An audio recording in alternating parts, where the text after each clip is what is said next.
On Thursday morning, Donald Trump once again continued his racist attacks against Manhattan District Attorney Alvin Bragg, officially dehumanizing him in a post on Truth Social. Here is what Donald Trump had to say. "Why won't Bragg drop this case? Everybody says there's no crime. I did nothing wrong. It was all made up by a convicted nut job with zero credibility who has been disputed by highly respected professionals at every turn. Bragg refuses to stop despite overwhelming evidence to the contrary. He is a Soros-backed animal who just doesn't care about right or wrong no matter how many people are hurt." Now, he continues, and I'm going to read more of it in just a moment, but let's stop and talk about that particular statement. A Soros-backed animal. He's not a human being. He's not an individual. He's not a guy simply doing the job that he was picked to do. He's an animal.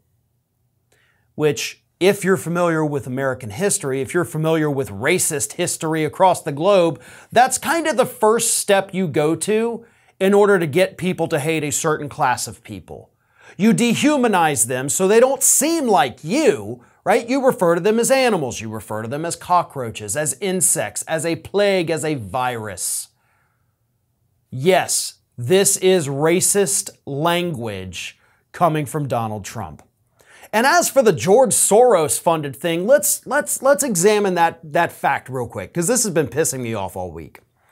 Yes, a group that receives money from George Soros gave a lot of money to Alvin Bragg during his election. However, before Soros gave his big donation to the group had already announced their intent to support Alvin Bragg before they had that Soros money. So whether or not Soros had given money, the group was going to give money to Alvin Bragg anyway. And it's not like Soros just personally wrote a check to Alvin Bragg. It went through this group that Soros funds. This group then gave the money to Alvin Bragg. I also have to ask you this. What does Soros have to gain from Alvin Bragg prosecuting Donald Trump? How does that change a single thing in George Soros' life? How does that make him more money? How does that give him more power? Because that's the thing you always have to look at with these campaign donations, right? What does the person giving the money get out of this? Does Soros stand to gain personally or financially from Donald Trump being indicted by Alvin Bragg? The answer is a resounding no.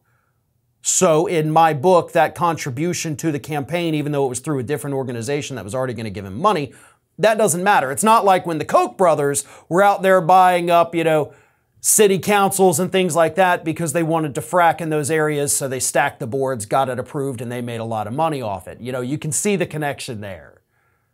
So I don't care about the Soros-funded thing. I think it's something that people who aren't good at arguing politics bring up because they have nothing else to attack this man for. So you got the Soros connection, which is idiotic. You got the racist language. So let's continue with Trump's post on Truth Social. "There is no legal system. This is the Gestapo. This is Russia and China, but worse, disgraceful. But he doesn't care. He is just carrying out the plans of the radical left lunatics. Our country is being destroyed as they tell us to be peaceful." So kind of sounds like you're also calling for violence there. So you've got the Soros attack, which is usually linked to a lot of anti-Semitism. You've got the dehumanizing animal claim. You've got the far left lunatics, and then you say, and they want us to be peaceful? Yeah.